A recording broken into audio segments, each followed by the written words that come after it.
வணக்கம் நண்பர்களே, இன்னையோட மினில்வா பார்க்கலாமா? காலைல எழுந்த உடனே முழிச்சது என் நண்பர்களோட செப்பல்ல தான். போயிட்டு டேட் என்னன்னு பார்த்தா அங்கேயும் ட்ரெஸ்ஸை போட்டு மறைச்சு வச்சுக்கிறானுங்க. அப்படியே டாக்டர் வந்து டெய்லியும் தண்ணி நிறைய குடிக்கணும்னு சொல்லிட்டாங்க. அதனால 1 லிட்டர் தண்ணியை காலைல எழுந்த உடனே குடிச்சிட்டு பாட்டில கீழே வைக்கிறப்பதான் பாக்குறது. இது எவ்வளவு நாள் முன்னாடி வாங்கின பழம் தெரியல. நம்ம நண்பர்கள் மிக்சில வச்சுக்கிறேன், நானும் அங்கேயே வச்சுட்டு குளிக்க தண்ணி போட்டிருந்தேன். அதை போட்டு வந்து பாக்குறது டஸ்ட்டுக்கு நடுவில் இவ்வளவு பியூட்டிஃபுல்லான ஒரு ஸ்டோன் ஒர்க். இது யார் பண்ணனே தெரியல. என் நண்பர்களுக்கு ஏதோ டோலி கொடுத்தாங்க போல, எடுத்துன்னு வந்து வச்சுக்கிறானுங்க. அப்புறம் 2 நாளுக்கு அப்புறம் தான் ஹேர் வாஷ் பண்ணணும்னு சொல்லிக்கிறாங்க. அதனால மாஸ்க் எல்லாம் போட்டு போய் குளிக்க போயிட்டேன். குளிச்சுட்டு வந்து ட்ரெஸ் லைன் பண்ணிட்டு சூப்பராக ஆஃபீஸ்க்கு கிளம்பியாச்சு. கிளம்பி போகிறப்ப தான் தெரியுது இவ்வளோ டிராஃபிக்னு சொல்லிட்டு. எப்படியோ அடிச்சு பிடிச்சி ஆஃபீஸ்க்கு ரீச் ஆகிட்டு லாகினும் பண்ணிட்டேன். அப்படியே ஒர்க் பண்ண ஸ்டார்ட் பண்ணியாச்சு. ஒர்க் பண்ண ஸ்டார்ட் பண்ண கொஞ்ச நேரத்தில் செம குளிர். சரி வந்து கொஞ்ச நேரம் சன்லைட் கிட்ட உட்காந்துட்டு திரும்பவுமே ஒர்க்கை கண்டினியூ பண்ண ஸ்டார்ட் பண்ணிட்டேன். அப்போ தான் நண்பர்கிட்ட வந்து ஃபோனு, வாடா நண்பா போய் பிரியாணி சாப்பிடலான்ட்டு.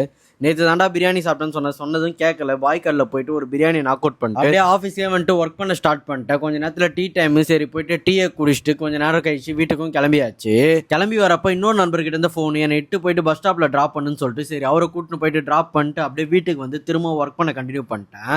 ஒர்க் பண்ண உடனே நம்ம தலைவனுக்கு என்ன ஆச்சு தெரியல, செம ஸ்ட்ரெஸ். வாடா டீ குடிக்க போறான். நான் ஒரு ரவுண்டு கூப்பிட்டான். அவன் கூட போயிட்டு டீயை குடிச்சிட்டு திரும்ப வந்து ஒர்க்கை கண்டினியூ பண்ண ஆரம்பிச்சிட்டேன். அப்பா போதுண்டா சாமி, இதுக்கு மேலே பாடி தாங்கன்னு சொல்லிட்டு போயிட்டு ஹாஃப் பாயில் பரோட்டாலாம் சாப்பிட்டு வரப்போ ஒரு ஐஸ்கிரீம் சாப்பிட்டு வந்து தூங்கிட்டேன். Good night.